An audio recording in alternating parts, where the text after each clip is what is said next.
Okey, Assalamualaikum warahmatullahi taala wabarakatuh. Selamat pagi semua. Salam. Selamat pagi Malaysia. Wah, cik wah. So, hari ini kita straight to the point. Tajuk yang dipilih oleh hari ini oleh beberapa cadangan oleh kawan-kawan ialah kenapa orang kita ni rajin kahwin di Siam, Thailand, cerita dia. So, bagi kita tu kita pilihlah soalan ni untuk kita cuba-cuba untuk cari cari idea kenapa dan juga mengapa cerita dia. Okey. Okay. Cik Wan seperti biasa Cik Wan mulakan dulu cerita dia. Alright. Well, tajuk ni tajuk panas sebenarnya ni bang. Ya betul. Panas betul tajuk ni. Ni kalau orang perempuan dengar terutamanya confirm kena marah lah. Orang kata tu memang tajuk makan kaki kata orang kan. Ya, makan penarajang dia panggil. Makan penarajang nama dia. Yalah.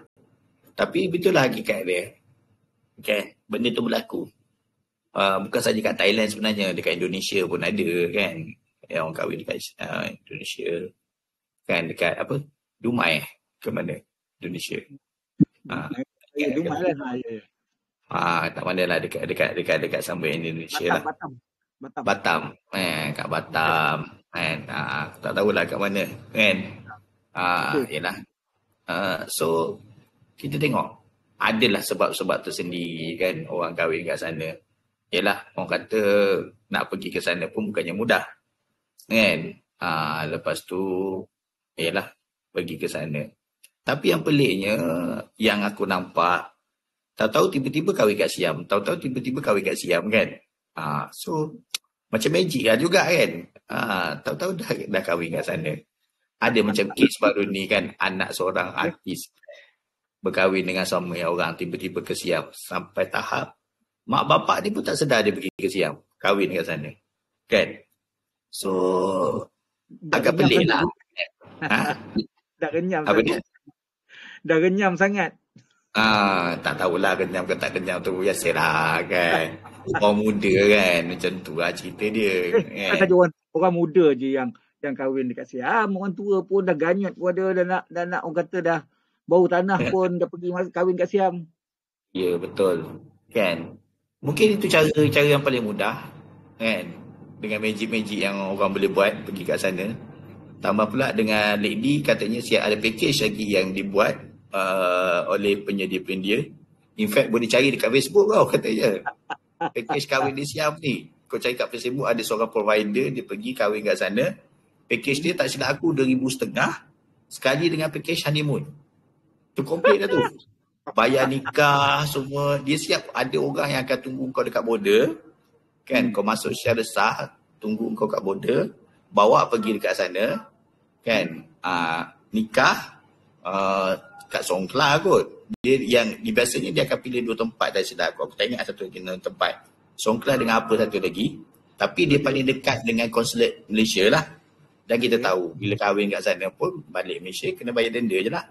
So those yang ada duit, yang willing untuk bayar denda. Bukan saja kena bayar denda, kena register balik dekat Malaysia.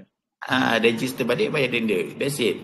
Itu je pun. Tak adalah kata kena cerai balik ke, kena kahwin balik ke, ataupun bila dah kahwin tu nak kena pergi dapatkan kebenaran isteri kedua, isteri pertama ke, ataupun kebenaran wali ke benda kan. Aku cuma macam rasa macam kenapa pergi kat Siam gitu dia.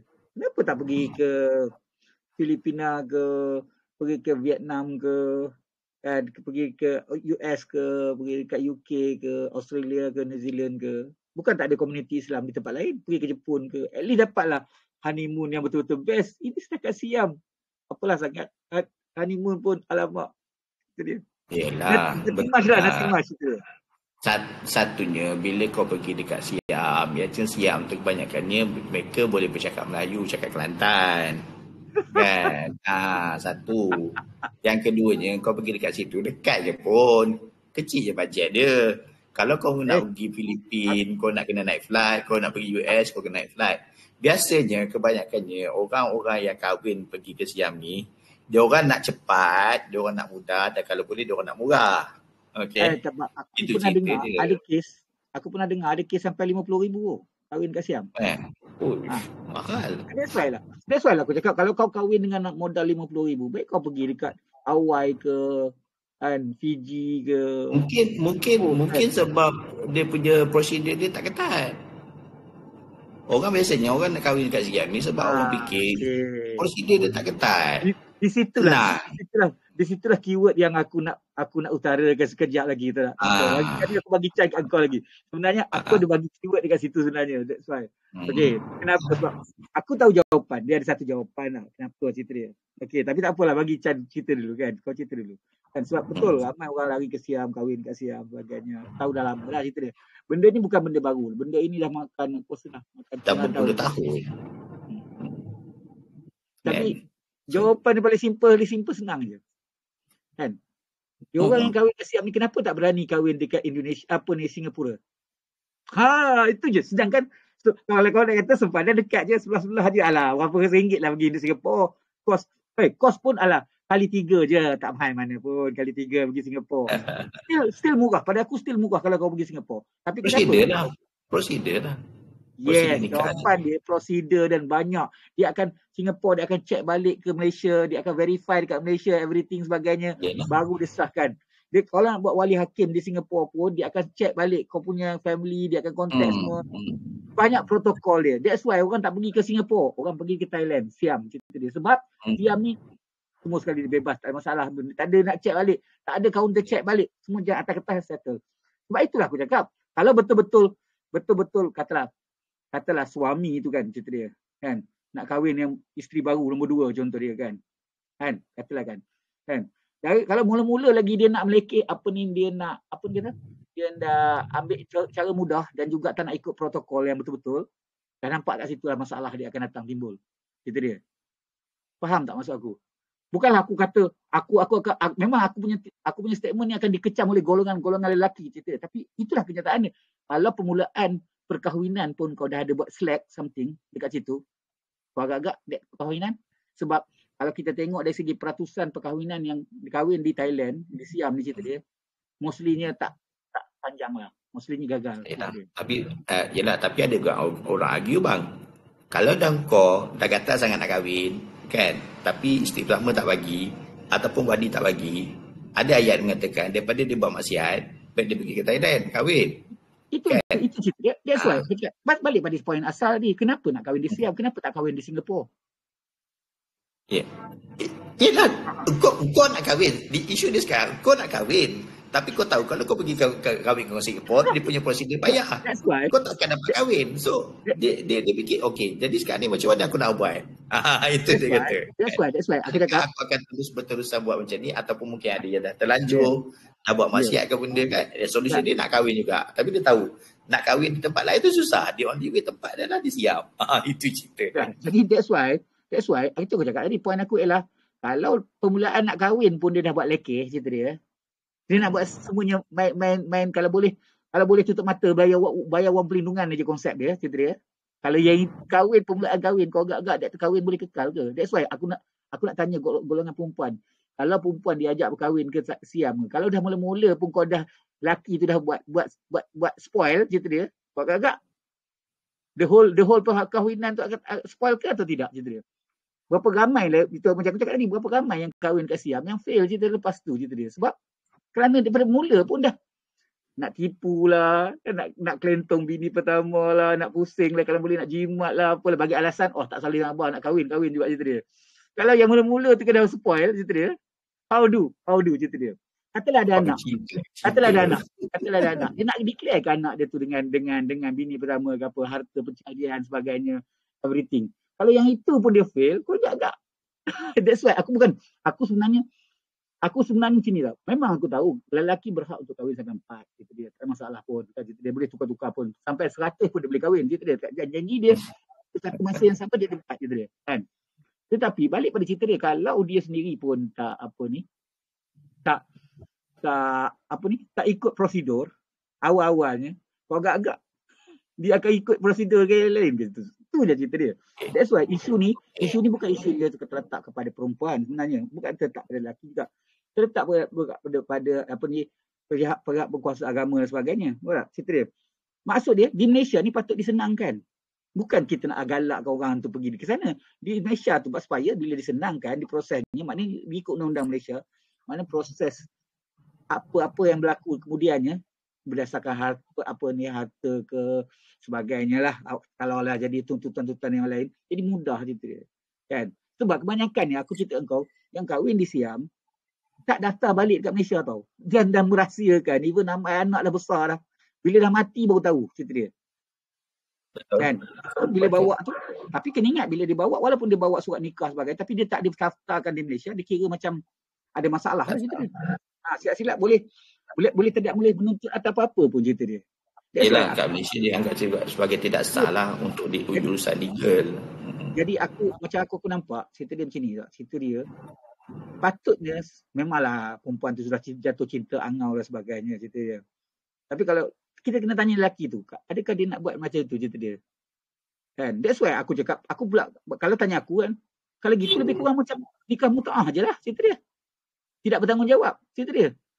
Dan orang kata aku menyokong Syiah ke apa ke, kau buat macam itu dekat Siam cerita dia. Kau buat cari mutaah jugalah. So apa masalah baik buat mutaah kat Malaysia cerita dia. Kau nampak tak point dia? Tak, aku bukan aku tak setuju sana. Selagi mana sistem, that's why aku cakap sistem di Siam tu, sistem di sana tu sepatutnya di-upgrade. Betul tak? Dia macam ni cerita dia. Bila seseorang tu mau pergi ke luar negara, ke Siam cerita dia, kan, contohnya untuk berkahwin kan, dia kena dapatkan persetujuan daripada juru nikah di Siam tu, patut dapat persetujuan daripada polis tu, baru boleh kahwin kan. Kalau tidak nanti jadi macam cakap lah cerita dia. Kan? Aku bukanlah kata nak menyusahkan orang, tapi aku asal aku cakap kan. Sebab aku rasa kadang-kadang ianya tidak berlaku adil kepada mungkin katalah katalah dia dah ada anak 2 orang, 3 orang dengan isteri pertama. Kita dia kahwin kat Siam. Dia bukan saja tidak berlaku adil dekat wife dia sebab dia menipu wife yang pertama dia. Tapi dia tidak berlaku adil dekat anak-anak dia cerita dia. Betul. Cerita dia. Kalau perlakuan adil dia tak boleh buat, macam mana dia nak solve ke yang lain, perkahwinan yang kedua? Adakah perkahwinan dia, kalau dia dapat anak dengan perkahwinan yang kedua atau ketiga tu cerita dia, adakah dia nak bertanggungjawab? Atau dia main belah je lepas tu cerita dia? Kalau dia main belah je macam tu kan cerita dia, dan aku tahu ramai yang belah macam tu. Maknanya dia orang lebih kurang macam mutaah je lah. So kalau dia orang kata dia orang tak sokong Syiah, dia orang tu sudah Syiah dah cerita dia. Tak nak sembang lah cerita dia. Kan? Sebab puak-puak ni yang cerita aku ni ialah geng-geng yang kononnya belajar agama tinggi sebagainya, banyaknya kan. Lepas tu duk kutuk-kutuk orang Syiah sebagainya. Tapi dia orang sendiri buat Syiah, cara Syiah. Betul tak? Memang aku punya statement ni memang akan kena kecam lah. Standard lah cerita dia kan. Okay, alright. So point of view aku pula, kita cuba ke tepi sikit. Okay, yang kita nampak itu, kita sekarang ni nak cuba cari jalan untuk solvekan benda ni. Okay, bukan nak menyalahkan mana-mana pihak juga. Ya, betul. Kita nak solvekan benda ni. Okay, yang aku nampak sekarang ni adalah antara isu lah, dia berkait dengan satu tajuk yang pernah kita nak bincangkan. Ya, betul. Poligami. Okay, ini kita bercerita pasal poligami dulu. Nanti kejap lagi kita akan cerita pasal wali yang wali tidak adil. Wali yang tidak adil, yang tidak mahu menjadi wali untuk satu pernikahan atas sebab-sebab tertentu lah. Okey, nanti kita bincang. Okey. So, sekarang ni kita nak tengok kes poligami. Kan? Jadi, yalah, mesti orang akan kecam jugalah statement aku ni kan. Betul. Satu yang pernah kita cakap, benda yang halal tapi kontroversi. Kan? So, aku nampak bila kita kata, yalah, Allah buat tu, hukum tu memang dah cantik. Kan? Dia yang jadi masalahnya adalah pada manusia tu sendiri. Bukan pada hukum tu. Dia akan cari loophole mana-mana yang dia boleh. Loophole tu bukan masalah loophole. Masalahnya pada diri sendiri. Pada iman sendiri, pada ilmu sendiri, pada kepimpinan sendiri. Kan? Sebab kalau kita tengok, ada je orang-orang yang berkahwin poligami tapi bahagia. Dia boleh manage dia punya perkahwinan. Kan? So, kita kena tengok satu. Yalah, kalau kita nak tengok diri kita sendiri, memanglah kita kata kita fail pun. Kan? Nak buat benda tu semua. Kan? Aku sendiri memang aku fail pun bab macam tu. Kan? So, memang aku tak layak lah untuk berpoligami kali kot kan. Okay.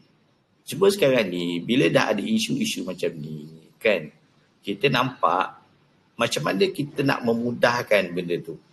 Okey? Sebab sebelum ni pernah, aku tak tahu sekarang, dengan cerita katanya, kalau dulu nak kahwin lagi seorang, poligami, kena dapatkan persetujuan daripada isteri pertama, nak kena sign surat. Betul? Itu kalau di Malaysia, tapi tak semestinya pun, sebab dalam ikut undang-undang Islam, kalau itu betul-betul undang Islam, tak perlu pun minta. Cuma kita kat Malaysia ni, itu aku kata. Dekat Malaysia ni kita buat macam itu supaya dia ada accountability kita dia. Yalah, accountability kepada isteri pertama, kan. Tapi bila dah, kita tengoklah, dulu pernah kan ada, kita tengok cerita-cerita yang kata bila nak kena dapat tanda tangan isteri pertama, ada yang sanggup konon-konon isteri tak boleh menulis pakai cap jari, isteri tengah tidur begitu dapatkan stamping jari bini, kan. Tapi penyelesaian isu tu dah dibuat di Perlis. Di Perlis, kau boleh kahwin, kau boleh tukar dekat Perlis tanpa perlu dapatkan persetujuan isteri pertama. Betul. Sekarang ni. Tapi kalau dah orang kat tengah tu, takkan tiba-tiba nak pergi kahwin dekat Perlis. Nak pergi ke Siam, kena tak pasport, kena tak pergi sebelah ada dekat je. Betul. Lebuh Raya Timur Barat ada. Ya, betul. Memanglah. Tak isu dia bang. Kalau kau nak kahwin, kau kena daftar kahwin. Kau kena pakai alamat Perlis. Takkan kau tiba-tiba kau alamat dua-dua. Tak semesti. Tak semestinya. Kalaupun kau duduk kat Johor ke, kat mana ke, kau boleh nikah di Perlis tanpa mendaftarkan alamat kat Perlis. Boleh nikah kat Perlis. Pejabat agama. Dia orang dapat undang-undang yang pejabat agama takkan argue kenapa alamat. Dia tahun kau tak silap aku. 3 tahun ke 4 tahun gitu lah. Nama dah gitu. Tak ada siapa yang argue. Cuma masalah cerita macam ni. Kau nak tahu kenapa orang tak buat kat Perlis? Sebab bini pertama boleh datang cepat. Sebab bini pertama tak perlu pasport untuk datang untuk siasat je dia check. Kalau yang kerana bini kena ada pasport, kebanyakan bini-bini yang orang yang kahwin tu bini dia tak ada pasport, bini pertama tak ada pasport. Jadi nak masuk Siam tak boleh nak check cerita dia. Kalau dibagi tahu dia oleh orang, biar laki kau nak kahwin ni sebagainya, dia tak boleh nak lari. Tapi kalau ada dekat Terengganu, within hours je dia sampailah cerita dia. Dekat betul. Betul tak? Betul tak cerita dia? That's why aku cakap isu dia kalau nak kata penyelesaian kepada yang itu sebenarnya dekat Malaysia dah ada cerita dia. Yalah. Majlis Agama Islam Perlis membenarkan. Yalah, satu-satunya agama, Majlis Agama Islam yang memudahkanlah. Kan, tapi yalah, kau kena faham juga kan, bila kau nak berkahwin dengan cara yang macam tu, kita dalam negara kita sendiri kan ada, yalah, nak kena ada proper majlis, everything. So bang, banyak orang kahwin bang yang makan bihun je bang, order dekat tempah, beli 20 bungkus bihun settle bang gitu dia. Itu kau kena fikir pula. Itu kalau katakan sekarang ni memang kahwin cowboy punya style. Kalau nak kau kahwin proper betul. Sekarang ni yang pergi Siam pun kahwin cowboy juga, bukan ada mak majlis kenduri besar kat sana pun. Betul, sebab tu dia orang pilih kat sana. That's why aku cakap kat Perlis boleh buat cowboy juga, pergi ajak orang kawan-kawan makan kita settle masalah. Jadi sekarang baru buka dekat apa? McDonald baru buka dekat bandar apa ni? Dekat Tangah dia baru buka. McDonald baru je. So belanja kawan-kawan dia tu buka dia. Boykot Israel, tak boleh lah katakan. Tapi masa aku kenduri itu jadi sebenarnya macam aku cakap tadi lah. Bila dia berdaftar di Malaysia, dia daftar kahwin dekat Malaysia, secara automatik kan dia didaftar dengan Malaysia dan secara automatik maklumat tu ada dalam Jabatan Pendaftaran Negara. Kau faham tak maksud dia? Sekarang ni yang aku cakap yang lari kahwin dekat Siam sebab dia pun tak nak merekodkan dalam sistem dalam negara. Itu je sebenarnya. Jawapan dia simple itu je. Dia tak nak daftar banyaknya. Boleh kata tapi 90% tak daftar. Ada juga lah yang tak nak daftar, tapi ada juga sebagai bila datang. Majoriti yang tak nak daftar tu ramai. Tapi sekarang ni bang, dekat yang aku dengar cerita, yang package tadi yang aku cakap tu, diorang dah siapkan dokumen-dokumen tau. In fact ada orang yang akan tolong daftarkan di konsulat. Itu cerita dia. Itu daftar dekat konsulat, tapi dia kena daftar balik dekat Malaysia. Di Semenanjung Malaysia ni kena daftar balik. Konsulat. Kalau daftar konsulat Malaysia tu kira dah consider berdaftar ke? Dia kena daftar balik dekat Malaysia, dekat Majlis Agama, dekat mana dia tinggal cerita dia. Apa yang aku dipahamkan, nanti kita cuba siasat lagi detail nanti macam mana. Mungkin ada maklumat-maklumat yang aku tak dapat. Maklumat-maklumat yang ada sebab katanya kalau sebab package tu dah komplit sekali dengan dokumen-dokumen yang diperlukan dan didaftarkan di konsulat Malaysia. So maknanya bila orang yang menyediakan package tu dah buat tahap macam tu, maknanya dah selesai sepenuhnya. That's why dia orang banding buat package. Kan? Dia balik pada soalan aku tadi. Balik soalan tu, kenapa pergi kat Siam situ dia? Kenapa tak boleh buat dekat Perlis saja? Murah, tak perlu cross border, mata wang ringgit Malaysia juga. Everything didaftarkan kat Malaysia. Dan perkahwinan tak perlu nak daftarkan konsulat, automatik dah daftar dekat dalam sistem Malaysia. Sistem Malaysia sendiri. Itu dia. Sedangkan betul. Kalau nak bagi alasan kenduri macam kau cakap tadi kan, tak perlu buat kenduri, sama juga kau boleh ajak kawan makan-makan, beli nasi bungkus ke, beli kat nasi mamak ke apa, dah makan 20 orang. Okey, sahlah je, apa masalah dia. Itu dia. Still aku cakap, kenapa kita kena pergi ke Perlis kan? Kenapa kena pergi ke Siam? Sedangkan Perlis boleh sendiri. Jawapan dia tadi memang simple itu je lah, memang prosedur lah. Apa-apa hal pun because of prosedur. Ya, aku rasa jawapan dia tetap kepada satu je, nak ngelat. Itu je, nak ngelat. Itu je kita dah. Jadi sekarang ni apa solution kita nak selesaikan dekat Malaysia tu sebenarnya? Ya, kahwin tak Perlis lah cerita dia. Tak, isu dia macam ni. Isu dia balik kepada diri yang kahwin tu, lelaki tu. Adakah dia nak benar-benar nak berlaku adil kepada perempuan yang dia kahwin ni? Okey, contoh. Ni contoh. Contoh. Kita dia. Kan? Kau ingat tak ada satu kes di mana seorang ahli politik Kelantan tiba-tiba kahwin di Siam, tiba-tiba kantul. Yang kahwin pakai telefon tu. Ya. Kahwin di Siam. That's why I cakap. Orang politik yang cerita dia buat kahwin, lepas tu bercerai ke dalam. Nampak tak? Dia melepas tangan macam itu saja. Kau faham maksud dia? Sedangkan patutnya kita ni sebagai orang Malaysia ni, kita ikut undang-undang Malaysia, follow Malaysia. Sebab aku cakap ni Perlis ada. Okeylah, katalah Perlis boleh buat macam tu. Kalau Perlis boleh buat macam tu kan, okeylah, negeri Wahabi je dia. Kelantan tak boleh buat. Aku berani cakap, kalau Kelantan, kerajaan negeri Kelantan pun buat sistem di mana memudahkan perkahwinan macam Perlis buat, tetap akan ada alasan orang nak lari ke Siam juga. Aku tak nak cakap 100%. Cerita dia. Kalau Kelantan, Terengganu, yang negeri sepadan dengan apa? Negeri yang sepadan dengan Siam ialah Kelantan, Perak, Kedah, Perlis. 4 negeri ni. Katalah 4 negeri ni yang bersepadan dengan Siam ni, semua buat sistem di mana boleh daftar kahwin secara biasa, automatik dengan Malaysia. Tak perlu minta isteri pertamanya konsen dan sebagainya. Tetap orang akan berang ke Siam juga. Percayalah cakap aku. Sebabnya macam aku cakap, semua nak, yang menyeberang pada aku semua nak mengelat je dia. That's aku punya pandangan lah. Memang pandangan aku ekstrim. Dan aku suka bagi pandangan ekstrim pun. Aku suka dikecam. Sebab itulah kenyataan dia. Betul. Tapi yelah, yang point aku pula sekarang ni, macam mana kita nak solvekan benda tu dekat Malaysia supaya benda tu tak jadi dekat sana? Kalau tak, benda tu takkan ada penyelesaian bang. Tetap boleh nak solve lagi mana yang si lelaki tu jenis tak nak bertanggungjawab, jenis nak mengelat. Manusia kalau jenis mengelat, dia tetap akan mengelat. Contoh yang aku cerita kau. Contoh manusia yang mengelat dia. Kan? Dia tahu undang-undang memerlukan dia pakai helmet. Okey? Naik motor. Okey. Dia nampak roadblock, dia tahu. Kan? Dia pakai je helmet tapi ikat tali pun tidak. Okey. Alright. Betul. Okey, sekarang ni kita tukar ke yang kedua pula yang aku cakap tadi. Wali yang adil. Wali yang tidak adil. Yang wali anak ataupun pasangan berkenaan nak bernikah tapi wali tak nak walikan atas sebab-sebab contoh tak berkenan dengan calon. Kan? Dekat penjara, wali dekat penjara contoh dia sebagainya. Wali dekat penjara kita boleh dapatkan wali hakim, tak ada masalah bang. Ya, ataupun contoh wali tu tak jumpa, kita boleh dapatkan wali hakim, tak ada masalah. Ni wali tu memang hidup. Mak ayah tu memang hidup, bapak dia tu memang hidup. Macam tapi aku tak bersetuju. Macam aku kan, aku ada 4 orang anak perempuan. Risiko tu aku kena terima syarikat bahawa akan ada orang cuba nak buat macam tu dengan anak aku. Aku tanya balik kan. Aku tanya balik pada diri aku sendiri. Aku punya simple je cakap aku. Kalau dia sendiri tak boleh, dia si lelaki yang berminat sangat nak kahwin dengan anak aku, akal agak anak aku contoh dia.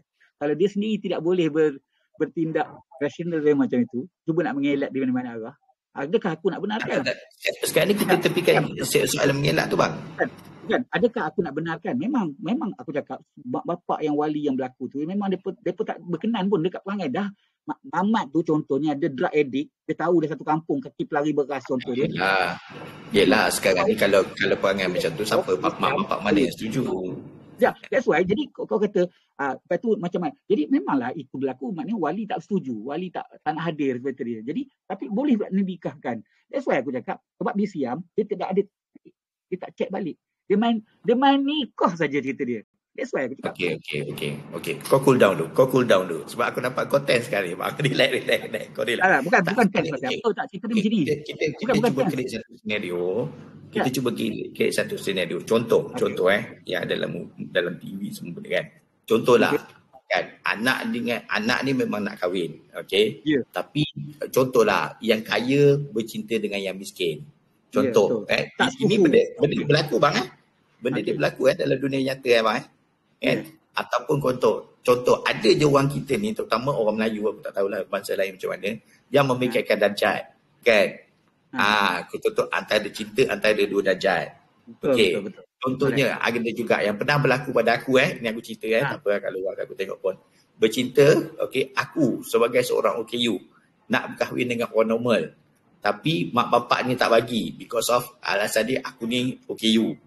Kan, sedangkan aku ada education, aku ada pendapatan, aku ada pekerjaan yang stabil dan sebagainya. Tapi alasan dia, okey, mak bapak dia tak bersetuju sebab dia OKU. Okey, ini aku cerita benda betul Ini berlaku pada aku sebelum aku kahwin tapi yalah, aku boleh terima keadaan kan, tak ada masalah lah. Okey, that's it lah kan. Tapi contohlah, kedua-duanya memang nak sangat ni, kan? Tapi mak bapak memang kata tak bagi atas sebab-sebab tadi. Kan? Okey, ni atas sebab-sebab yang real world punya ni. Tak ada nak ngelak-ngelak punya. Sebab contoh macam aku pergi jumpa parent dia. Okey, tak apa. Aku pergi jumpa datuk dia semua kan. Aku jumpa parent dia. Tapi alasan dia tak boleh. Kan? Because of what? Because of sekarang ni aku ni OKU. Contohnya aku bagi contoh. Kan aku dah kahwin apa kan. Tak ada masalah pun. Okey. Yelah, aku tak naklah cerita ini bukan contoh whatsoever. Tuan tu ialah contoh kalau katakan ada keadaan macam tu, memang dah jodoh dia dengan orang tu, tapi mak bapak dia tak bagi because of that situasi macam tadi, sebab kemiskinan, sebab contoh dipandang adalah sebab-sebab yang tadi kan. Ada sebab-sebab yang memang menghalang mereka berkahwin ni disebabkan oleh mak bapak ataupun wali tadi. Biasanya sebab bapak biasa jarang sangat banyak-banyak songel ni. Dia semak lah kan. Banyak-banyak songel ni bapak kahwin ni. Okay, tapi dalam aku, keluarga aku, memang aku yang lebih banyak songel lah. Sebab apa? Aku nak anak aku seseorang yang bagus untuk jaga dia orang, macam tu dia. Yes, betul. Tapi kalau keadaan macam tadi, contohnya sekarang ni kan, kau jangan terkejut lah bang one day katakan contoh salah seorang anak perempuan kau tiba-tiba bercinta dengan seorang OKU tak ada masalah. Itu pada aku. Okey. Itu betul bagi yang tak ada masalah. Tapi ada mak bapak yang tak ada benda tu. Yang aku concern ialah jenis yang macam aku cakap tadi, yang mengelak dari segi legality. Dia sihat tapi dia ngelak dari segi legality, dari segi dia ni ngedar dadah apa, sebab aku boleh siasat benda tu. Apa sebagainya. Jenayah ni semua aku boleh siasat. Jadi cerita dia, kalau kes-kes macam itu, contohnya macam ahli politik jenis kaki menipu semua cerita dia, memang aku takkan bagi mampus lah aku. Silap-silap aku bedil cerita. Cerita dia. Pada aku benda-benda macam tu aku tak kisah lah. Tapi memang tak ada seorang mak bapak yang normal pun nak bagi orang-orang macam tu kan. Tapi mak bapak yang banyak berlaku lari kahwin dekat Siam tu jenis banyak yang macam tu, bukan jenis kahwin dengan OKU ni cerita dia. Yang jenis yang macam OKU ni dekat Malaysia. Banyak yang lari kahwin di Siam ni adalah jenis yang aku cakap tadi, yang jenis yang tai-tai ni sebenarnya. Kita kau jenis yang tai. Jadi dia macam okey. So jadi sekarang ni kalau macam kes yang aku cerita ni macam mana sebenarnya? Macam kes kau ni, wali tak laki kebanyakannya aku cerita kau yang jenis macam ni biasanya kahwin dekat Malaysia je. Kalaupun depa kahwin dekat Siam macam contoh dia sebagainya ni, ini masih normal lagi, masih mungkin boleh terima lah. Kalau memang sampai sudah mak bapak dia tak bagi. Tidak, itu aku cakap terus terang dengan kau bang. Aku pernah terfikir nak ajak ex-girlfriend aku tu kahwin kat Siam tau. Okey, aku cakap terus terang dengan kau. Macam ni cerita dia. Kalau macam itu, okey, logik lah kalau nak buat wali hakim, wali tak sebagainya. Pada aku wali tidak hadir sebagainya tu. Tapi macam tadi cakap lah. Kalau kita tengok dari segi peratusan yang kahwin di Siam sebabkan kerana macam kau cakap risiko yang kes yang kau cakap ni, berapa persen je berbanding dengan yang taik ni, cerita dia. Dan sekarang ni kita cerita yang dekat Siam ni, bukan cerita yang kes kecil tapi yang taik ni cerita dia. Yang berlaku ni jadinya. Nampak tak? Kita point aku punya point of view dia sebenarnya dekat situ, bukan dekat yang kes-kes macam ni yang kau cakap ni. Betul aku setuju kan, memang mak bapak senang-senang jadi macam mana kita nak buat orang macam ni? Ada cerita dia macam ni. Adakah perlu kita betulkan sistem kita juga? That's why aku cakap kau. Apa kata kita blok saja, tak boleh kahwin di Siam langsung, stop. Siapa yang berkahwin di Siam dikenakan denda 500,000 ke 1 juta ke cerita dia. Dia enggak, dia kahwin di apa ni dalam Malaysia di apa ni Last choice Perlis. That's the way. Sebab apa? Bila benda tu berlaku dalam Malaysia, kita ada jurisdiction kita ada perundangan kita. Jadi kita boleh follow dia semua. Kita ada dokumentasi semua. That's why aku cakap boleh tak kerajaan boleh stop? Kan? Siam, no. Kalau negara lain okey. Siam saja. No. Siapa yang kahwin Siam, itu denda terus. Tak kira Kenapa negara lain okey? Sebab kita dia aku cakap tadi lah, dia pun tak nak pergi negara lain sebab apa? Kos tinggi jauh sebagainya, dia orang bagi alasan. Tak payah jauh lah, aku cakap Singapura tadi, cukup lah. Singapura je, bawah je, Johor. Orang biasa masuk bercuti kat Singapura, tapi kenapa tak kahwin dekat Singapura? Sebab documentation. Dekat proses, gitu dia. That's why aku punya pandangan, ini aku punya pandangan kan. Why don't, untuk menyelesaikan masalah yang macam kahwin sebagainya, tak ada documentation sebagainya, kita apa kata kita buat once and for all, stop. Siam punya, kita denda tinggi-tinggi, setinggi-tinggi yang boleh cerita dia. Supaya mengekang benda tu. Kalau kau nak kahwin betul-betul, dah gamak sangat nak kahwin, dah renyam sangat nak kahwin, Perlis ada. Apa masalah? Cerita dia, pergilah Perlis. Dekat Perlis, wali yang tak hadir yang kau cakap pun boleh dibuat di Perlis. Tak ada masalah. Kalau pemak opak tak setuju, buatlah kat Perlis. Cerita dia. Nampak tak? Aku cakap, ya, kita, that's why kita ada solution sebenarnya. Kita ada, okeylah kalau Majlis Agama Islam negeri tidak berkuasa untuk buat sini, kita boleh buat dekat bawah wilayah persekutuan. Kahwin di Labuan contoh dia, atau ya dalam wilayah persekutuan atau KL, kita buat macam tu. Sebenarnya boleh sebenarnya sebab dia duduk kuasa yang Datuk Agong ialah sebagai ketua agama. Betul tak? Dia boleh meluluskan. Dia boleh sebab sebenarnya perkahwinan tu dia duduk bawah Majlis Agama Islam. Dia boleh Majlis Agama Islam di bawah undang-undang Islam. Undang-undang keluarga Islam. Jadi dia semua tu duduk bawah kuasa sultan dan juga kuasa yang Tuan Agong. Okey, dalam persekutuan dia duduk bawah kuasa yang Tuan Agong. Dalam negeri dia duduk bawah kuasa negeri, sultan atau raja negeri. Jadi apa salahnya, aku cakap apa salahnya kita buat satu once and for all untuk stopkan masalah yang akan timbul, yang kita tahu akan menimbulkan macam-macam masalah yang kemudian. Sebab tu aku kata, itu aku kata, kita blok tapi at the same time kita kena sediakan solution lah. Kalau kita blok, kita tak sediakan solution. Yelah, kalau semua bertumpu kat Perlis, apa gunanya macam aku cakap tadi, kita ada persekutuan kan. Apa inisiatif JAKIM sendiri sebenarnya untuk menyelesaikan masalah ni kan. That's why benda ni sebenarnya aku cakap kau, sebenarnya letak kepada batu jemala yang Tuan Agong, yang daripada sultan-sultan. Apa salah dia mengarahkan kepada majlis agama kan? Dia mengarah kepada majlis agama atau daripada JAKIM sendiri, dia kata okey, kita kena buat satu ketetapan. Macam dia buat ketetapan puasa lah cerita dia.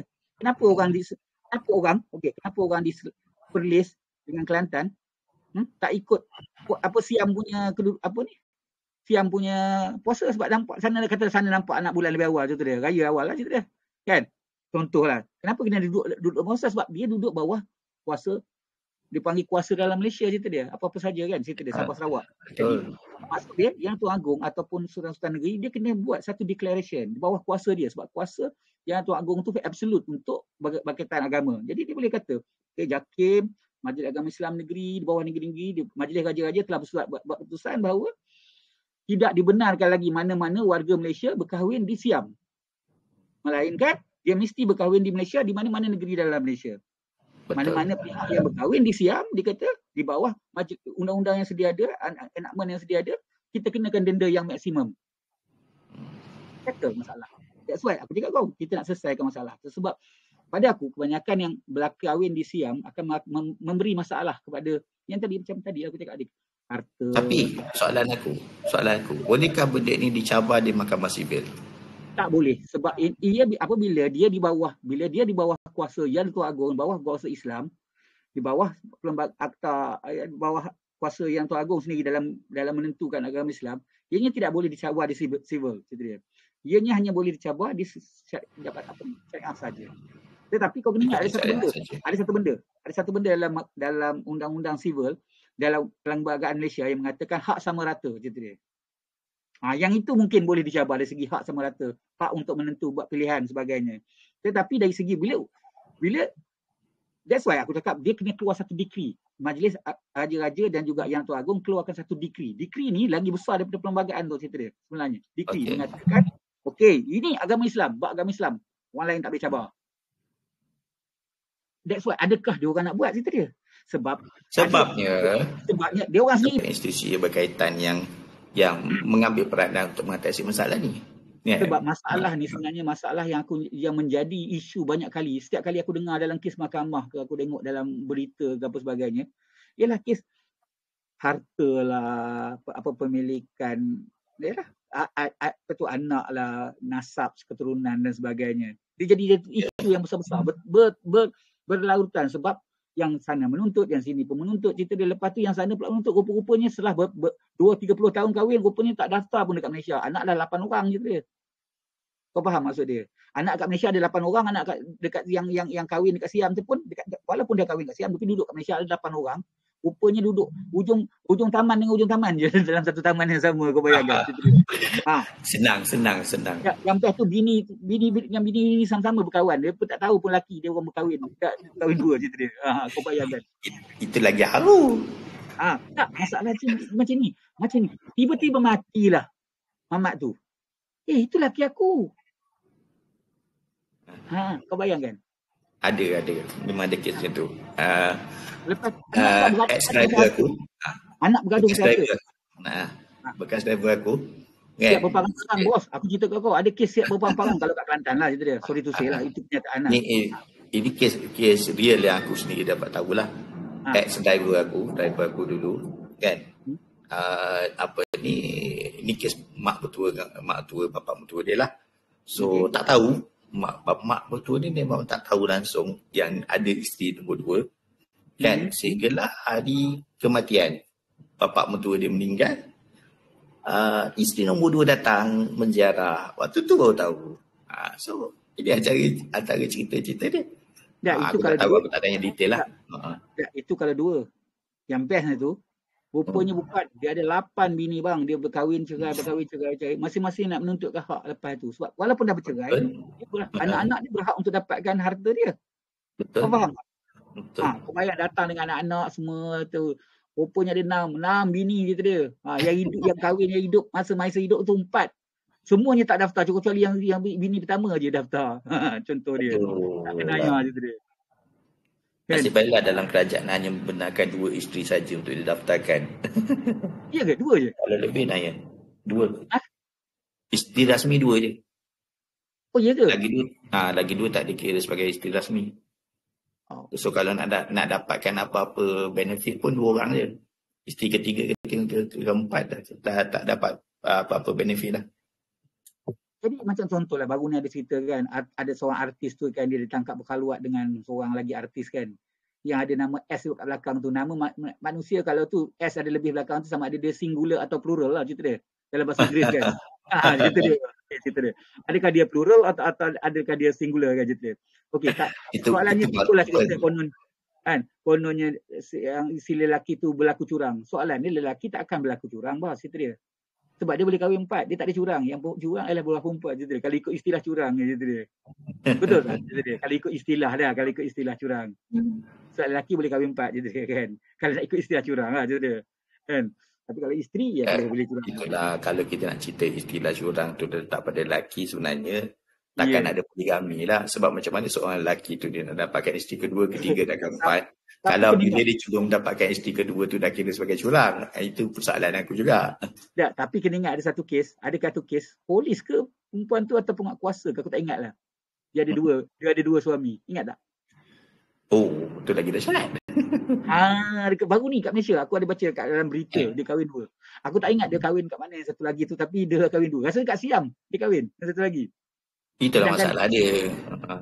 Dalam Islam pun kata tak ada accountability. Dia ada accountability. Di Siam tak ada accountability. Walau macam mana pun orang bercakap, walau macam mana pun siapa pun bagi fakta dekat aku kan, aku tetap cakap Siam pada aku tak valid untuk kahwin cerita dia. Pada aku fail aja cerita dia. Sebab apa? Mengarut dia cerita dia. Kau faham maksud dia? Sebab dia tak check. Bila dia tak check, nampak dia jadi yang kahwin 2 tu. Jadi cerita dia. Seorang perempuan boleh kahwin 2. Sebab dia tak ceraikan lagi, tak bercerai dengan suami pertama, tapi dia boleh lari. Tak silap aku Siam lah. Dia pergi Siam, kahwin dekat mana. Itu kau dapat anak nak bankan siapa tu? Kena check DNA lah. Itu salah dia. Kena check. Tak. Sebab tu dalam Islam tak membenarkan seorang isteri berkahwin lebih daripada seorang. Kau nak binkan Sebab siapa? sebenarnya isu daripada DNA lah je. Okay, fine, tak apa. Tapi macam aku cakap lah, that's why isu tu terletak kepada kelemahan pada sistem di Siam juga cerita dia. Tetap aku menyalahkan sistem di Siam adalah paling lemah sekali. That's why aku cakap, aku nasihat lah kepada kerajaan, kepada sultan, kepada agung sebagainya. Please lah, stop once and for all. Siam, no. Letaklah denda paling tinggi sekali. Siapa pergi, kena. Tak kira. Supaya nak kahwin dalam Malaysia. Supaya bila kita boleh monitor, boleh check. Kita dia. Boleh tak kita, sebenarnya benda tu boleh tau. Bila kita kahwin, secara automatik dia JPN akan daftarkan masuk dalam MyCard kita. Bila kita cucuk aja MyCard kita, dah dekat dah. Siapa bini nombor 2, cerita dia. Nombor 3, nombor 4 macam tu dia. Anak-anak dia. Sebab ada link dan sebagainya kan, cerita dia. Dia panggil 3 line kan. Apa ni, 3 line lah cerita dia. Jadi boleh buat begitu cerita dia. Pada aku lah. Tidak, pada aku ialah sepatutnya sudah sampai masanya kerajaan Malaysia stopkan. Sebab selagi mana kerajaan berlengah tidak buat benda macam ni, tidak, sorry to say lah, ini memang apa yang aku cakap ni, statement aku akan dikecam oleh ramai orang, dia kata menyekat hak orang untuk berkahwin lah apa sebagainya. Tapi kita kena fikir masalah yang timbul selepas itu, yang mostly kita akan jumpa kes-kes macam tu. Yeah. Dalam 10 orang yang kahwin di Siam, 9.5 bermasalah. Yang 0.5 lagi tu mati dah cerita dia. Cerita dia. 9.5 yang bermasalah. Aku kan cakap lah cerita dia. Kan? Okey, ada orang akan kecam video ni confirm bila aku up dekat YouTube nanti, tak apa, tak ada masalah. Tapi tanya diri sendiri. Kau ada anak perempuan? Kau ada adik-beradik perempuan? Adakah kau nak adik-beradik kau atau isteri kau, ada bini, anak-anak kau tu menghadapi masalah dengan macam itu cerita dia.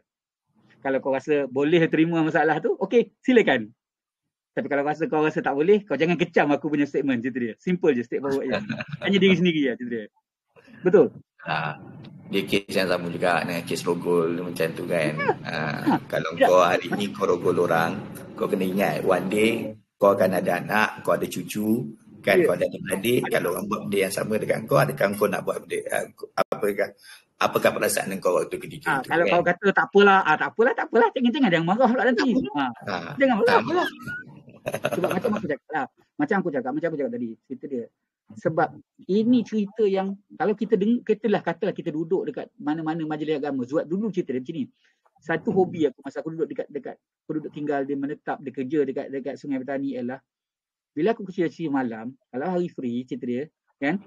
Aku akan lepak dekat majlis mahkamah syariah tau. Mahkamah syariah atau mahkamah biasa, mahkamah session dekat Sungai Petani. Aku akan lepak kat apa ni yang tempat duduk orang awam lah cerita dia.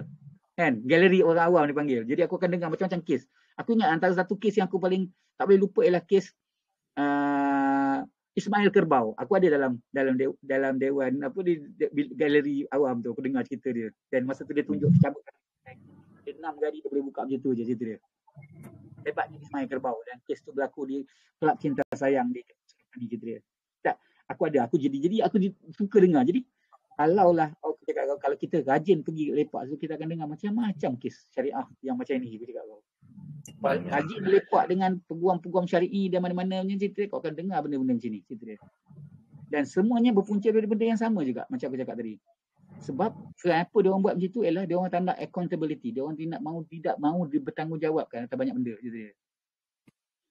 Tapi macam cakap lah, bukan nak kata benda tu salah, benda tu tak salah. Nikah tak salah, nikah tu betul. Tapi prosedur tak betul, bila prosedur tak betul, dia akan menyalahgunakan undang-undang. Contoh cerita dia macam ni. Okey. Ada satu kes di mana dadah masuk kat Malaysia cerita dia. Kokain cerita dia. Banyak. Bila cek kenapa boleh lepas ikut kontainer. Rupanya mesin pengimbas dekat pelabuhan tu tak apa dia panggil, rosak lah. Yang best tu rosak tu dah 6 bulan tak bagi tahu pun. Tak bagi tahu ke orang tak ambil report cerita dia. Adakah itu memang sengaja buat ataupun memang tak sengaja cerita dia. Soalan tu timbul balik. Jadi macam ni. Macam aku cakap tadi lah. Adakah yang berlaku masalah yang yang spoil dekat pernikahan dekat Thailand tu ada sengaja, memang di plan daripada awal, di master plan kan. Grand plan dia. Dia dah siap kalau aku, dia begini, sebelum dia nak pergi tu dia nak kahwin, aku nak kahwin dengan Minah ni, cerita dia. So aku dah tahu nanti kalau apa-apa nanti aku akan ada exit clause dipanggil. Dipanggil micro printing dekat dalam undang-undang, dalam kalau kita baca terma-terma kan, micro printing. Jadi benda tu orang tak baca. Jadi okey, kat sini aku dapat lari sini, dapat sini, masalah. Adakah dia buat memang plan macam itu daripada awal, ataupun dia main hadap je dia? Sebab kebanyakan ni macam aku cakap tadi lah. Kebanyakan jenis main hadap sebenarnya, dia bukan tahu pun. Ya, tapi bila hadap macam itulah yang menimbulkan masalah. Bukan, sorry to say, aku ada sedikit bertanya, aku cakap aku punya point emosional sikit lah. Bukan emosional lah. Sebab kau bayangkan, kesian dekat isteri yang dikahwin yang nombor 2 tu, okey, ditinggalkan macam itu saja tanpa apa-apa pembelaan. Dia tak boleh menuntut hak sebagainya, kau tahu tak? Disebabkan undang-undang Malaysia mengatakan dia tidak boleh menuntut hak. Walaupun dia memang berhak, dia dah berkahwin, dia dah menikah, berwalikan itu, dia mengikut cara Islam, cukup syarat dia tu. Tapi dia tidak berhak. Anak-anak yang lahir atas tu tidak berhak apa-apa. Kau bayangkan, sila-sila anak-anak tu dipanggil tidak sah taraf. Sebab apa? Sebab apa? Sebab tak ada dapat dibinkan. Sebab tak ada daftar kat Malaysia. Kau tahu tak? Bila seseorang, aku cerita kau, isteri kedua lahir, dia kahwin di Siam tapi tak didaftarkan. Anak-anak macam mana nak didaftarkan dekat JPN untuk dapat kad pengenalan surat beranak? Sebab dia mesti ada surat bapak dia. Macam mana dia tak daftar kat Malaysia? Kau bayangkan, jadi mak bapak dia tu anak-anak bin atau binti Abdullah. Dia panggil anak tak sah taraf. Jadi macam mana dia nak menuntut harta? Itu. Tapi sekarang dengan cerita sekarang, dah tak boleh bin Abdullah.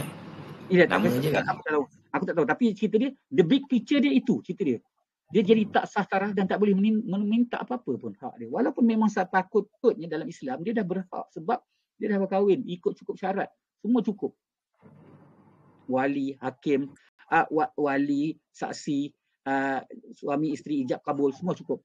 Rukun nikah semua dah ada. Sah, cerita dia.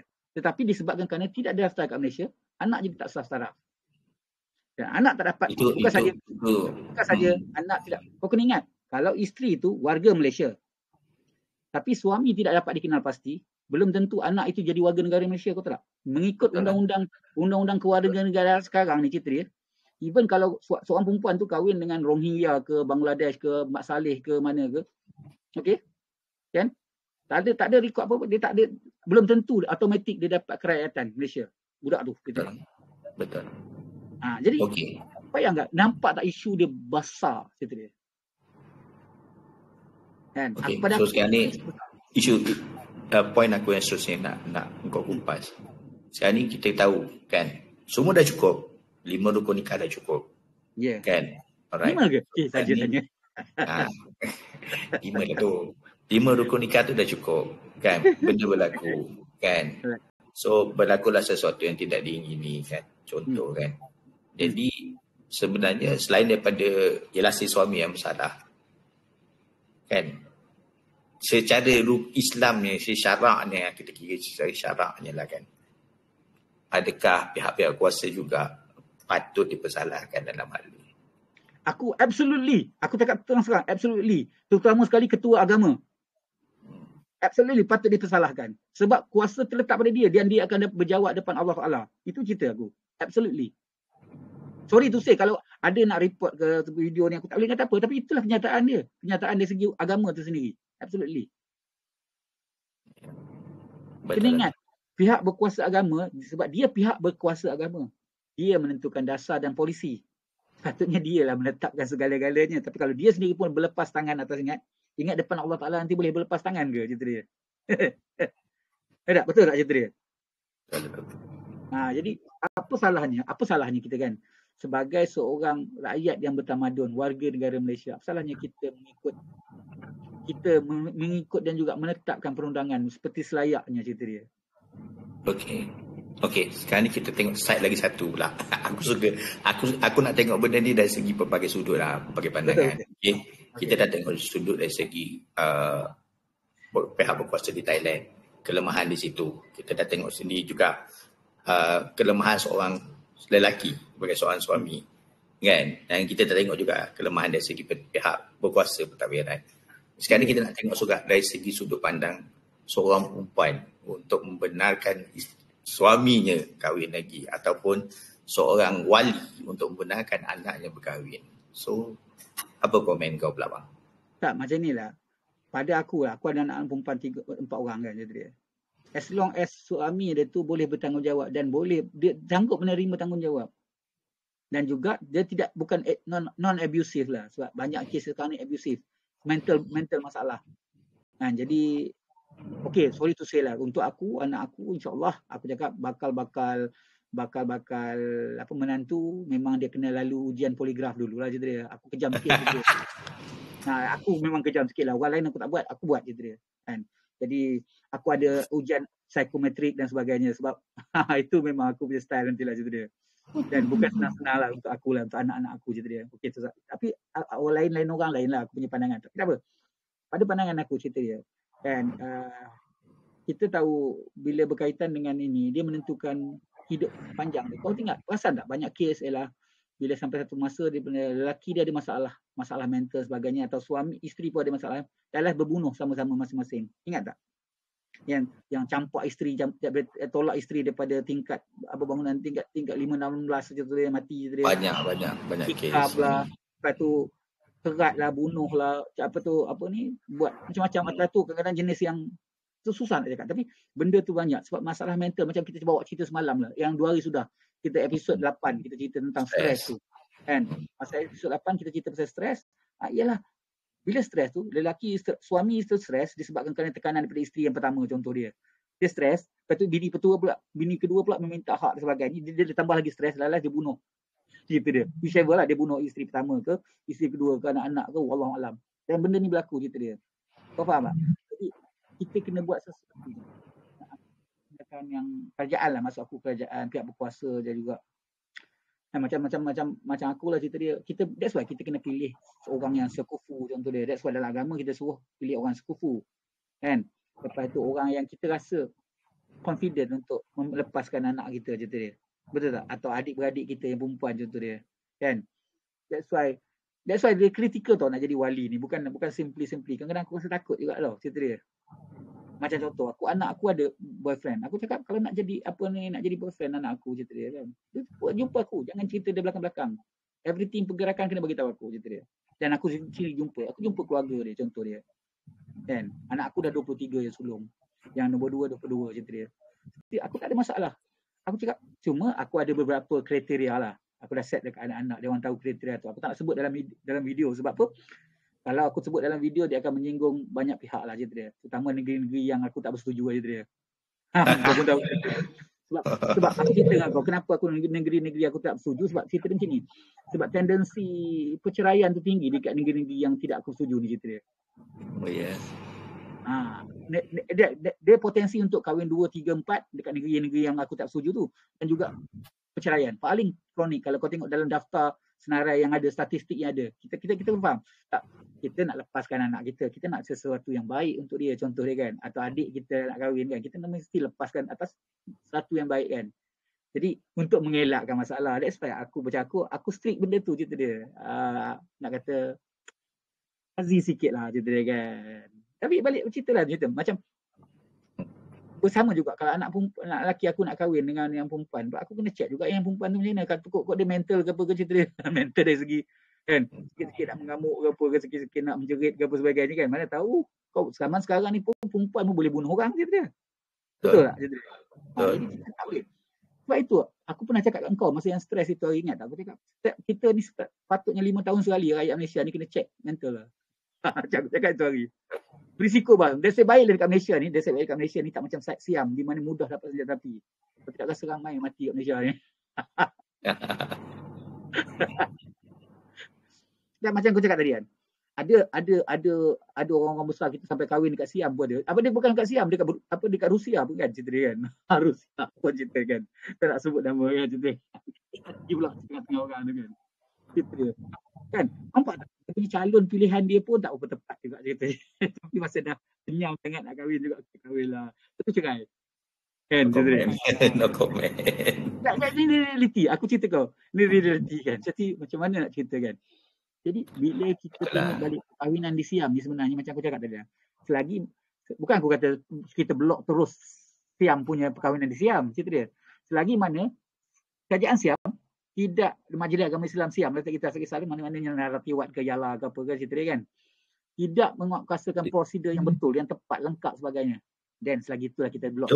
Dia orang ada satu majlis agama Islam berpusat macam Malaysia ke? Ataupun dia memang tak ada pada kawasan-kawasan tu? Dia ikut kawasan. Itu problem dia. Itu problem dia sebab dia. itu masalah dia. Macam kalau kita tengok di Singapura, dia ada MUIS.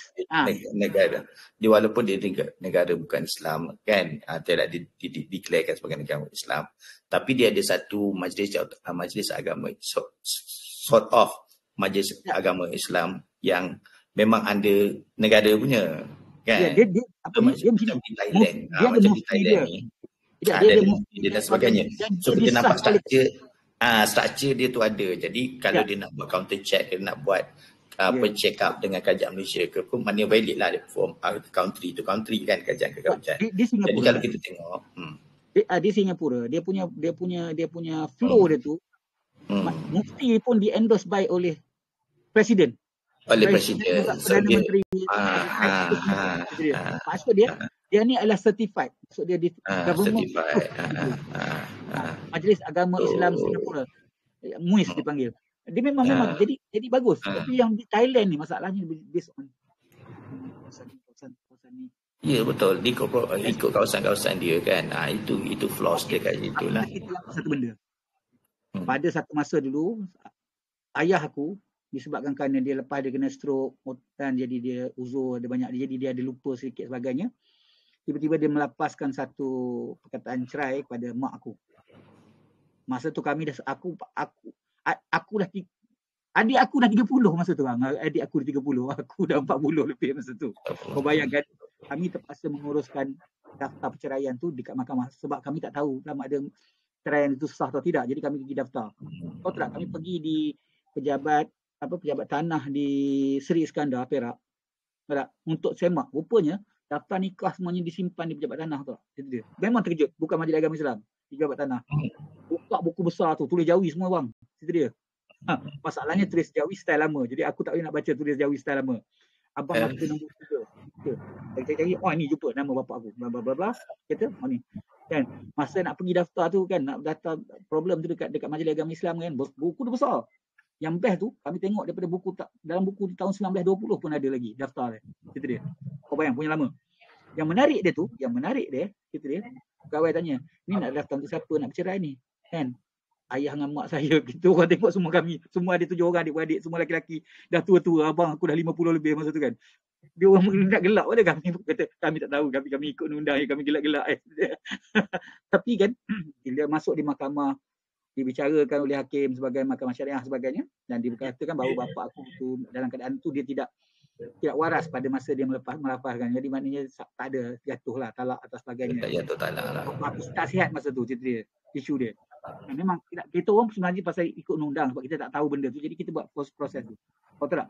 Disebabkan kerana benda tu baru aku tahu, rupanya daftar kita ni dah ada lama, simpan terelok tersimpan. Kau bayangkan tahun 1920 pun dah ada lah. Aku tak tahu, mungkin ada yang lagi lama, daftar yang lama sebab buku yang aku tengok tu, yang buku yang bapak aku punya tu 1920. Entah tahu aku ada berapa banyak buku lah. Buku dia buku besar. Kau bayang, buku besar, dia tulis Jawi. Dia ada daftar-daftar. Mak aku punya nama, nombor pengenalan. Boleh cari bang, cerita dia. Terus nak tahu, bapak dengan mak dulu nikah di mana? Itu soalan dia. Itu soalan dia. Kami kata tak tahu. Kami rasa kat Parit. Masa tu kan, masa kat Parit kot cerita dia. Masa tu kami orang tahu. Tak apa, kita cek satu-satu. Pergi satu-satu majlis pejabat tanah. Dah jumpa dekat Seri Iskandar. Bayangkan. Ini reality cerita dia. That's why bagusnya sistem di Malaysia. Kita daftar rekod. Cuba kau kahwin dekat Siam. Daftar rekod pun tak tahu mana, entah. Memang tak ada rekod. Jadi kau bayangkan betapa kroniknya bila kau jadi isu-isu macam ni. Isu-isu bercerai tanpa rekod ni. Lepas tu macam tadi lah. Harta lah, anak-anak lah sebagainya, nak sah dan taraf sebagainya. That's why aku cakap, that's why sistem Malaysia bagus. That's why don't kita block Thailand tu, cerita dia. Once and for all, kita block Thailand tu. Sehingga lagi mana Thailand tu tidak upgrade dia punya sistem. Aku rasa susah bang, sebab dalam macam aku cakap tadi, selagi mana Islam Tidak, sebab yang buat kuasa pun, yang akan buat kuasa pun, mereka pun nak kahwin kat Siam juga. Itu satu. Ya, itu daripada negara kita lah. Kita pandang, kita sudut pandang di Thailand tu sendiri. Sebab agama Islam pun tidak diiktiraf secara rasmi di sana. Kan? Itu yang jadi masalah untuk dia ada dapat struktur yang sebenar tu. Tidak, kita ambil contoh lah. Di Jepun, walaupun negara bukan negara Islam sebagainya, tapi dia satu council untuk menguruskan dia. Council, yes, Council betul. yang menentukan semuanya. Proses dan Betul. diatasi. Masalah di Siam, dia tidak ada satu central council. Itu dia. Tak tahulah, aku tak faham. Dia belik sikit. Itulah, apalah, itu urusan negara orang, kita tak ada nak campur juga, kan? Taklah. Betul, urusan negara orang kita tak boleh nak buat apa. Tapi kita boleh buat di boundary kita. Di sempadan. Di boundary kita lah. That's why I kata. Kalau kita tak ada nak sekat kat sana, kita sekat kat sini lah. Ya, kita sekat kat sini. Kita cakap, siapa-siapa yang nak kahwin, kita mudahkan. Pergi. Kita siapkan sekali. Okey. Kalau lah betul-betul kedekut sangat, tak ada duit sebagainya, kita tak apa. Dia letakkan bawah majlis agama, duit zakat ke apa tu boleh, bukan apa, duit Baitul Mal boleh dia buat untuk tenderkan urusan kahwin tu. Kalau tak ada duit sangat, apa kita buat kan? Tak ada masalah. Aku jamin rakyat Malaysia tak marah pun gunakan. Orang Islam yang kat Malaysia tak marah pun digunakan untuk mengkahwinkan orang lain, cerita dia.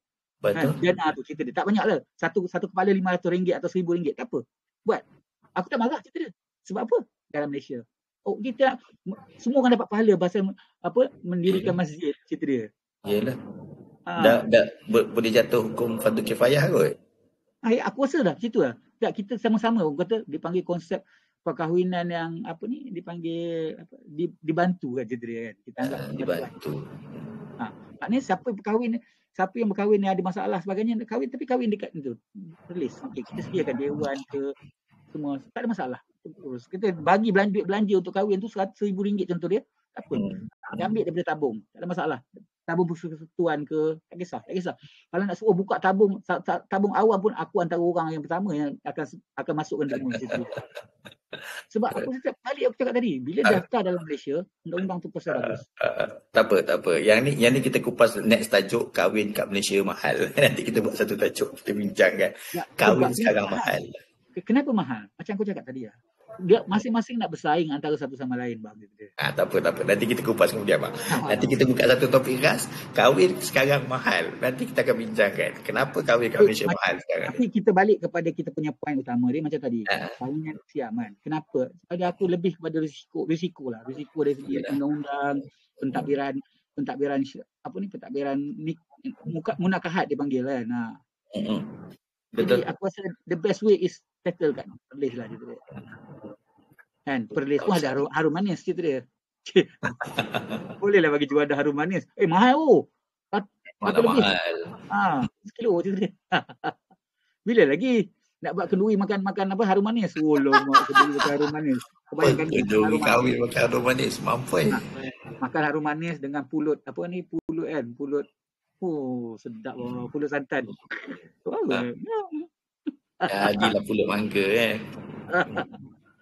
pulut mangga, pulut ayam. Sedapnya. Tapi macam tadi lah, kita punya cerita dia. That's why aku macam daripada awal lagi aku selalu kawan-kawan tanya kan, kenapa orang kita pergi ke Siam, kenapa tak pergi ke Indonesia, di Singapura, sedangkan dekat sebelah-belah je.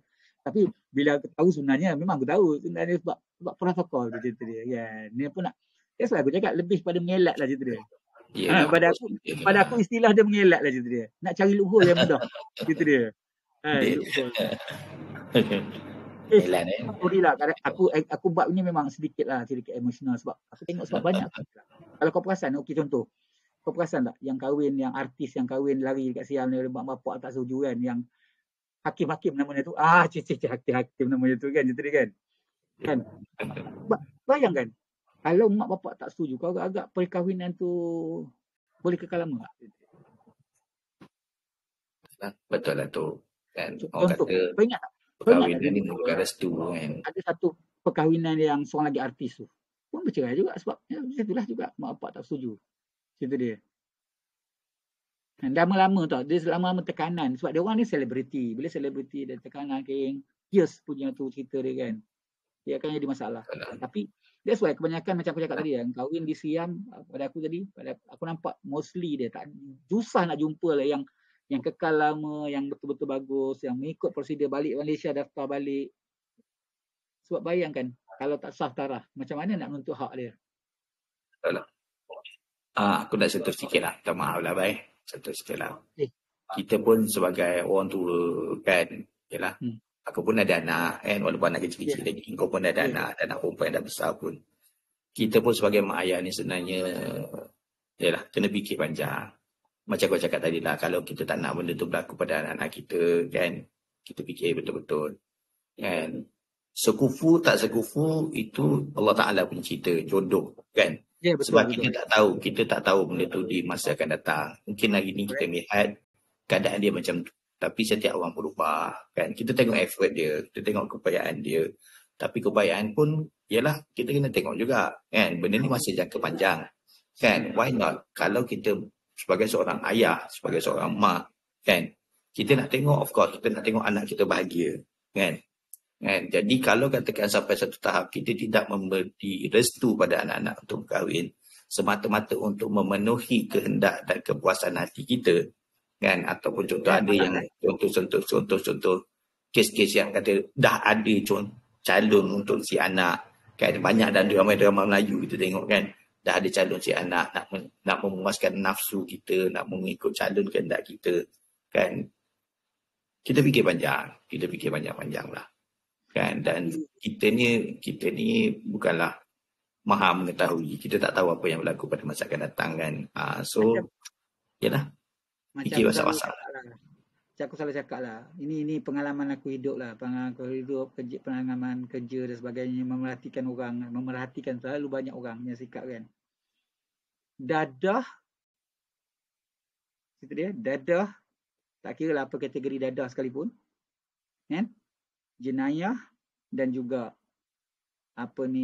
alkohol tak boleh nak ubah orang. Betul. Tapi tu bang, satu lagi sorry to say lah kan, aku cakap terus terang lah. Ni berdasarkan pengalaman dan pemantauan jugalah, aku tengok lah, tengok sekeliling kita kan, real life kita. Orang kata kalau dah seorang isteri ni kan, seorang isteri ni dia mempunyai suami yang penyakit dadah, dia punya ni lain tau. Macam ni, apa word nak describe Susah dia orang ni memang kalau disayang betul-betul tau. Walaupun dia tahu suami dia tu penyakit dadah. Itu satu benda yang aku nampak. Aku ada satu cerita. Masa aku belajar dekat Politeknik dulu, kami duduk 6 orang tau, satu rumah sewa. Kami ada mengupas seorang kakak ni sebab kakak ni jumpa dengan kita orang. Dia kata dia nak masakkan untuk kita orang kan. Jadi kita bayar bulanan dekat dia lah. Kau bayangkan kita bayar bulanan kat dia 350 lah masa tu, 350. Kami kutip sikit seorang lah masa tu. Okey. 300 ke 350 lah. Kita bagi kat kakak tu. Tak? Kan? Tapi kau tahu tak? Rupanya kami dapat lauk-lauknya macam kadang sedih pada dia. Yang tak selayak dengan harga yang kami bayar tu. Bila kami cek rupanya husband dia pau duit tu. Husband dia isap dadah tu. Tapi sayang anak dia ada 4 orang. Dia betul sayang kat lelaki. Masalahnya itulah masalah kronik. Dan aku tak risau kalau yang jenis walaupun dia isap dadah tapi dia tak abusive, tak apa cerita dia. Setakat ambil duit tak apa. Yang aku risau kebanyakan yang isap dadah ni atau mabuk ataupun buat jenayah ni, dia akan jadi abusive dia kat tu. Dia akan mencederakan anak ke bini ke cerita dia. Itu masalah dia. Aku kalau dia setakat ambil duit, aku tak ada masalah cerita dia. Apa maksud dia? Kalau dia pau duit bini tu aku tak ada masalah cerita dia, tapi yang abusive tu cerita dia. Sebab abusive tendency akan menyebabkan kematian. Betul. Mostly kematian yang akan menyebabkan sama ada ketukan dengan benda tumpul, strangulation, sikit sampai mati, gitu, ataupun tolak, bunuh. Bayangkan benda-benda itu yang kita kalau boleh, sebab sekarang ni kalau kau tengok trend sekarang ni, trend bunuh orang ni jadi macam satu normal kat Malaysia. Sudah. Kalau kau baca lah, nyawa manusia ni macam dah tak ada harga dah kan. Dah macam ketuk nyamuk lah budak. Jadi macam itulah. Okeylah, katalah. Bukan nak kata minta lah, katalah ahli keluarga kita terlibat macam tu kan. Jadi mangsa lah cerita dia. Kan? Adakah kita akan menyesal cerita dia? Ini kerana kita kata tak apalah kau, okeylah, bolehlah kau berubahlah manusia. Sebab banyak orang cakap manusia berubah. Dan aku selalu cakap kat orang yang, kalau kau cakap manusia tu berubah, jenis ni orang kata, mungkin manusia ni boleh berubah. Tunggu kena benda tu kena dekat kau. Adakah kau akan berkata, ya manusia tu berubah. Kau faham maksud dia? Kan? Dia cerita konsep macam ni. Selagi tak kena dekat kita, selagi tu kita akan anggap, tak apa. Gitu dia. Kita akan memandang lekeh kat benda-benda lain. Itulah kata, benda-benda tu kalau kena kat kita pun kita tahu. So sama juga macam kes macam ni kan. So bila kita ada dengar kes kawan kita ataupun ada lawan terdekat yang kita tiba-tiba kahwin kat Siam kan. So kita pun wonder why kan. So kenapa kau buat macam tu? Apakah kau tak ada solution? Jadi yelah. So ada dah cerita-cerita di sebaliknya juga kan. So kan sebab stigma lah. Sebab ni cerita apa, dia punya persepsi orang. Orang suka cerita sikit nak kahwin Siam. Sedangkan ada penyelesaian macam kau tadi. Kau awal kau tahu Perlis ada cerita dia. Tak, masalah tidak dimaklumkan, dia tidak luar-luarkan bahawa di Perlis boleh dibuat kahwin macam ni cerita dia. Cuma kalau Toyok dimaklum kepada ramai orang cerita dia. Okey, nak kahwin kau dia kasi. Aku tak ada masalah lah cerita dia. Orang tak kahwin dia Siam cerita dia. Tapi masalahnya tidak diwar-warkan, tidak warta siarkan cerita dia. Betul. Orang nak cuba cari jalan solution dan orang nak cari jalan solution yang mudah.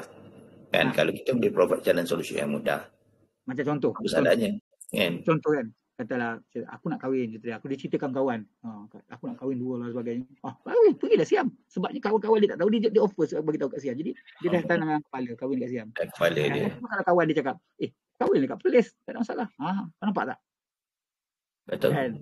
Aku cakap, that's why aku cakap Majlis Agama Islam Perlis kena juga mewar-warkan benda ni dia kepada semua orang. Bahawa proses dia mudah sebenarnya. Tak perlu pun. Tak kos kahwin tu kita tak nak ngelak lah. Mana-mana pun tempat mau tanya kahwin kan. Ya, kos kahwin. Antara 500 ke atas. Yalah 500 ke atas lah. Itulah cakap satu lagi bendanya sekarang ni. Bila dah dalam stigma kepala kita mengatakan kahwin di Siam, itu mudah dan sebagainya. Sebab tu sekarang ni dah mula bercambah pula package perkahwinan di Siam ni sebenarnya. Kan, info benda tu tak boleh dicari di Facebook pun. Sebenarnya aku rasa ini sebab apa tau? Sebab benda ni sebab komersial. Komersial. Aku cerita sebab komersial. Sebab dia ada kahwin, ada sindiket yang menguruskannya. Jadi dia nak buat duit gitu ya. Macam rasanya macam tu lah pun. Tak adalah sedikit pun. Ya, dia macam package tu. Kan, macam aku pernah cerita kat kau kan. Badal umrah pun ada orang buat. Nampak tak sindiket ni? Sebab agama ni orang sanggup buat macam-macam jadi buat duit. Dia peduli apa? Yelah, bukan takat pada umrah kata. Bila time raya haji punya scam korban pun ramai. Betul bos, scam korban tu standard cerita dia. Satu kambing yang sama, kau nampak corak dia kat telinga dia sebagainya tu. Itulah 10 kali gambar, 10 kali video sembelihnya bagi kat 10 orang. Itu dia. Tak kata bab agama ni selagi boleh jual orang jual. Kan? Dia itulah kata. Everything is boleh. That's why dia tak risau sebab apa. Dia kata syurga neraka tu sebagai pembalasan lambat lagi. Tak tahu pun ada ke tidak dia kata. Cerita dia tak tahu ada ke tidak dia. Punya sampai macam tu sekali. Dah manusia ni. Sebab dia kata ada satu ayat Quran mengatakan apalah orang tu yang duduk dalam silap ayat Quran mengatakan bila dia duduk dalam kubur tu dia kata macam kenapalah aku bangkit dalam keadaan aku yang dia ditidurkan dalam keadaan yang damai sebagainya kan. Situlah lebih kurang aku tak ingatlah cerita ayat Quran tapi itu jadi orang akan menggunakan mana ada kena ke ada ke sisa kubur sebab ada orang mempertikaikan sisa kubur ke bang cerita dia. Kau bayangkan sisa kubur pun orang boleh pertikaikan ini kan aku cakap tadi lah. Apa dah badal umrah. Betul-betul. Nasib boleh penipu ni. Nasib baik Allah tak tunjukkan sisa kubur tu. Kalau contoh yang kau pergi tepi kubur, kau jalan tepi kubur, tiba-tiba kau dengar dalam tu penjerit whatsoever, aku rasa ramai yang mati. Tak adalah orang jahat kot. Sebab itulah Allah Ta'ala buat macam tu. Sebab dia bagi ketentuan tu. Kalau semua tak ada jahat, macam mana nak bagi keadilan? Itu dia. Betul lah. Jadi kita boleh rap lah, panjang lah cerita-cerita ni. Sebenarnya rap ni macam tadi lah. Kita sebenarnya kerajaan lah, maksud aku kerajaan, pihak berkuasa ni, agama ni, kita kena buat sesuatu ketetapan lah. Pada pandangan aku, ketetapan. Maknanya memang kita ada ketetapan sekarang ni, tapi masalahnya orang bypass ketetapan tu cerita dia. Sebab dia tak ada dia bukan mandatori tu tak, dah daftar kat Malaysia ni. Sebab kalau kau tak daftar pun kau tak denda berapa ratus ringgit je bang, cerita dia. Ratus ringgit, paling RM1,000 kot, cerita dia. Cuba kalau kau tak daftar, RM1,000 kan? tak tahulah. Cuba kalau tak daftar, kena RM500,000 cerita dia. Kau agak-agak. Ada akal tak cerita dia? Tak nak daftar cerita dia. Tak ada kata. Lepas tu tak dibayar, kena penjara. Dah. Penjara 10 tahun, 15 tahun dengan 6 kali sebatan cerita dia. Cerita dia. Buat hukuman dia kena bagi macam tu. Hukuman bukan setakat mendidik saja, bukan setakat mendidik tapi kena menakutkan. Baru orang tak dapat. Cerita dia. Betul tak? Ini kalau aku ceritakan kau lah. Kalau dia pergi dekat kahwin dekat Siam tadi bayar RM5,000, kena denda RM1,000, apa dah hal cerita dia. Betul. Kau buat apa? Tak kena penjara pula tu cerita dia. Tak kena sebat pula tu. That's why aku cakap hukuman ni kena bagi mandatory cerita dia. Paling kritikal punya. Barulah. Buat checklist kat tengah dua ni pasangan pertama dia disebab bekal buat kan. Tapi tak public pula kan benda tu. Kalau public seronok kan tu. Dulu ada satu perempuan dekat Pahang. Dia memohon dengan Majlis Agama Islam bahawa dia dapati bersalah meminum arak. Dan seorang perempuan tu dia minta dia disebat. Kau faham tak? Ada seorang perempuan, aku lupa nama dia. Tetapi sebab aku ingat muka dia. Kemudian Sultan Pahang bila dapat tahu cerita tu, Sultan Pahang masa tu Sultan Abdullah yang dah meninggal tu cerita dia. Kan? Dia Sultan Ahmad yang meninggal dulu. Dia kata dia bincang, dia kata tak payahlah sebat, dia kata dia bagi penjaga dan juga sebagainya tu. Dia nasihatkan. Tapi tak apa, itu di bawah kuasa ketua agama. Okey. Ketua agama. Dia boleh sebab benda tu bawah takzir dia cerita dia, bukan hudud, dia tu bawah takzir. Okey, faham. Tapi macam aku cakap dia. Tapi yang dekat di Terengganu tu dia minta disebat kan. Patutnya dia sebatlah cerita dia kan, cerita dia patutnya. That's why aku cakap bila kita nak buat ketetapan ni, kena buat satu ketetapan paling tinggi supaya orang tak buat dah benda ni. Orang boleh stop. Kalau nak buat tu fikir balik. Boleh kahwin di Siam, tapi kalau kau tak daftar kat Malaysia, RM500,000. Tak kira lah kau YB tak YB ke cerita dia, RM500,000. Penjara 10 tahun atau 15 tahun, 6 kali sebatan. Gitu. Melainkan ketua agama yang Tuan Agong ke ataupun sultan-sultan negeri akan memberikan pengurangan hukuman gitu. Barulah betul gitu dia.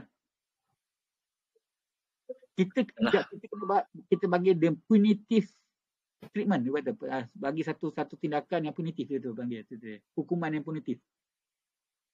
Jadi supaya mengingatkan orang lain supaya jangan buat benda ni. Kau boleh kahwin kat Siam. Okey, tadi katalah macam tadi, kita tak nak blok orang kahwin kat Siam. Jadi kita buat undang-undang macam tu. Kalau kau tak nak kahwin, dia ada dua je pilihan ni. Kau nak blok keseluruhan dia atau kau buat macam tu. Kan? Barulah. Sebab kita patut bagi option. Kita patut, sebab apa? Macam aku cakap dia, isu dia barat kepada anak-anak lah, sanad lah. Apa ni? Keluarga, susu galur keluarga macam tu dia. Kan? Betul tak? Tapi kebanyakan yang kahwin 2, 3 sebagainya tu, kebanyakan ni yang nak kahwin kat Siam sebenarnya tak layak pun nak kahwin sebenarnya. Tak ada kemampuan pun nak kahwin. Banyaknya lah, bukan nak kata tak semua tapi banyaknya. Kan? Tak cukup dari kewangan lah, sebagainya. Kan? Betul tak? Tapi apapun, kepada yang nak kahwin dekat Siam, fikirlah cerita tentang, yalah kau dah kahwin, tanggungjawab kau pada isteri kau, kepada anak-anak kau, bakal anak-anak kau cerita dia. Atau kau ni tak nak bertanggungjawab. Itu soalan. Kau letak diri kat sendiri lah cerita dia kan. Betul tak? Kan? Okey bang. So rasa panjang lebar lah tu kita bincang kan. 1 jam 18 minit, 19 minit lah. Panjang. Okey, tapi memang panas lah isu ni cerita dia. Teremo aku sikit tadi. Okey bang. Alright. Okey, assalamualaikum kepada siapa-siapa yang nak komen, kepada apa yang nak tu, tolong like, subscribe dan share cerita dia video ni cerita dia. Dan juga kalau rasa tak puas hati nak buat program yang kedua atas tajuk benda ni, kita boleh buka lagi. Kita akan jemput tetamu. Kalau rasa nak tak puas hati nak jadi tetamu, okey, silakan cerita dia. Kontak kami. Boleh. Beres cerita dia. Right, jangan lupa like and subscribe juga. Okey? Yes. Okey, assalamualaikum warahmatullahi wabarakatuh. Waalaikumsalam warahmatullahi wabarakatuh.